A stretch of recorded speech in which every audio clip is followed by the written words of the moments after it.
Assalamualaikum warahmatullahi wabarakatuh. Hello guys, welcome back to my channel. Oke, kita akan belajar kembali pada pertemuan kali ini. Kita akan belajar lagi, yaitu tetap di CX Programmer. Jangan bosan-bosan. Kita akan terus belajar dan belajar agar ilmu kita lebih bertambah lagi dan kita semakin lebih pintar, gitu ya. Oke, pada video kali ini kita akan belajar tentang instruksi lagi yang ada di CX Programmer. Bagi yang teman-teman yang udah request kayak ada HMI ataupun analog, itu waktunya saya gak ada cukup banyak ya. Ntar kalau ada senggang waktu lah, karena kalau membahas HMI atau analog itu ya paling enggak ya sekitar 20 menit itu baru jelas kayak gitu ya. Kalau hanya sekedar 5 menit 10 menit itu saya rasa kurang jelas kayak gitu. Untuk sekarang kita membahas instruksi dulu yang gampang-gampang, yang sekiranya tidak memakan banyak waktu. Oke, langsung saja kita akan membahas instruksi jam. Nah, ini kita buat dulu untuk rangkaiannya.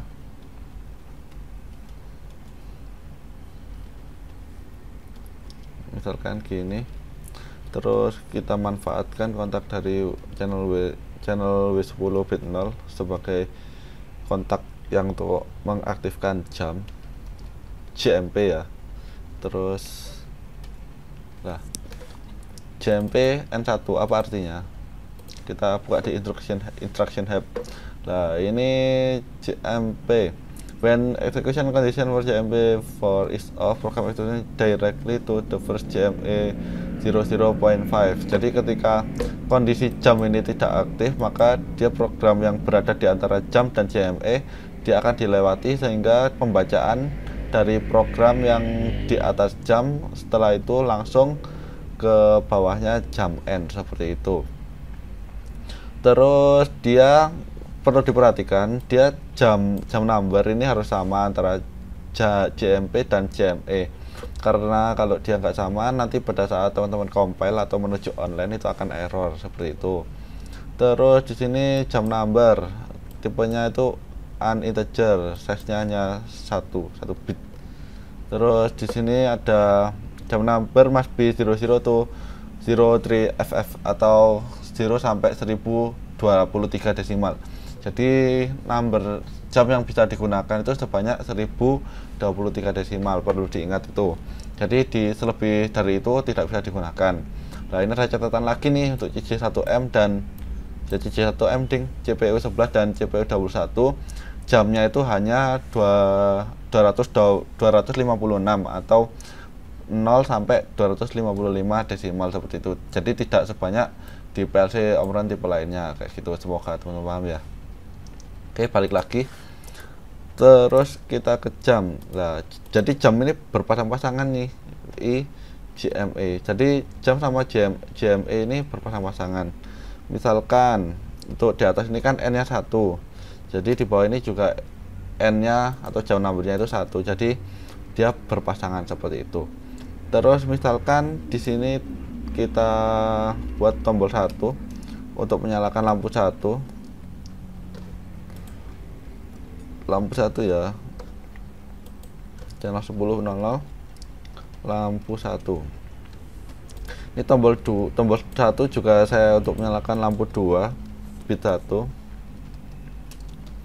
Nah, kita amati dari rangkaian simbol ini deh, kita simulasikan. Ctrl Shift W. Nah, jadi ketika logiknya ketika bit 0 ini saya nyalakan, maka kan ini kontak jam kan terhubung nih, jadi dia menjalankan instruksi JMP. Saya hubungkan seperti ini, maka dia instruksi jam ini akan bekerja. Dan ketika tombol 1 saya tekan, maka di sini lampu 1 dan ini lampu 1 lagi. Nah, seperti ini. Lampu 1 dan lampu 1 dan lampu 2 nyala bersamaan nih. Karena tombol satunya juga on, seperti itu ya. Akan tetapi ketika W10 ini saya matikan, kan ini namanya ini lampu 1 tetap nyala nih seperti kondisi lampu 2. Tapi ada bedanya. ketika tombol 1 saya lepas, nah di sini lampu 1 ini tetap menyala. Kenapa? Karena dia mempertahankan kondisi terakhirnya dia. Jadi ketika teman-teman pertama tadi menekan tombol 1 kan lampu 1 dan lampu 2 nyala. Kan lampu 1 dan lampu 2 nyala ini, lampu 1 dalam kondisi JMP-nya ini tadi masih aktif seperti itu ya.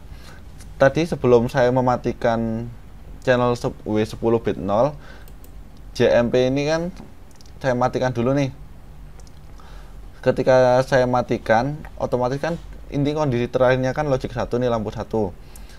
Nah, setelah dia tetap logic 1, kemudian ketika tombol 1 saya lepas, lampu 2 mati dan lampu 1 tetap menyala karena dia instruksi jamnya sudah tidak aktif. Jadi dia dilompati gini, eksekusi programnya. Jadi saya klik PLC itu begini, programnya berada di antara JMP dan JME ini diabaikan seperti itu. Dibuktikan dengan apa? Dibuktikan dengan ketika saya tekan channel 0 bit 0 ini, maka lampu 1 ini akan mati. Teman-teman perhatikan di channel 10 bit 0 ini, saya tekan, maka dia akan mati karena sebetulnya dari input dari tombol 1 ini sudah logic 0 kayak gitu. Karena kalau begini kan dia cyclicnya baru dibaca semua nih, dari sini baru ini logic 0 baca, kemudian ini logic 1 yang ada di lampu 1 ini menghilang karena tidak mendapatkan inputan dari tombol 1 seperti itu. Paham nggak ya? Semoga paham ya.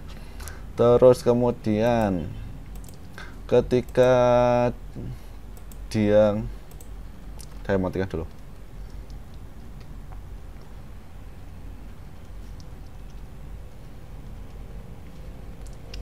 Ketika tombol 1 saya tekan, jam tidak menyala karena dia langsung dilompati nih dari kondisi terakhirnya kan di JMP ini kan tidak mendapatkan logic 1. Berarti kan dia tetap dilompati gini nih, red. Meskipun di sini tombol 1 sudah logic 1, lampu satunya akan tetap mati karena dia tidak tereksekusi. Kenapa tidak tereksekusi? Karena JMP-nya ini tidak memperoleh logic 1 dari W10 bit 0 seperti itu. Paham kan? Ya, semoga paham lah. Tolong dicerna sedikit-sedikit. Kalau belum paham silahkan diulang-ulangi atau tanya di kolom komentar seperti itu ya. Nah, ini kan sudah fungsi jam seperti itu intinya. Dia kalau jamnya ini aktif, maka program yang berada di JMP dan JME ini akan dieksekusi. Kalau JMP-nya ini tidak tereksekusi atau mendapatkan logic 0, maka dia akan dilompati seperti ini. Kayak gitu. Oke, semoga teman-teman paham. Terus yang perlu diperhatikan lagi, kalau ini JMP, kalau ini JMP-nya 1, ini JME-nya 2, ketika teman-teman mau online, maka dia error found during compilation. Jadi selama dia mengcompile, dia menemukan error di program kayak gitu. Terus ini kan CJ1M nih, ini kita buat 256. Lah, ketika dia dibuat 256, dia error merah nih karena jumper numbernya itu hanya sampai 255 tadi yang sudah saya tampilkan di awal. Ini tuh CJ1 ini range-nya hanya sampai 255 desimal. Sedangkan di tipe yang lain itu sampai 1023 desimal. Kita buktikan deh, kita ganti tipe PLC-nya terlebih dahulu. Ini kita ganti ke CP1H. Yes. Oke. Hapus dulu deh. Yes. CP1H. Yes.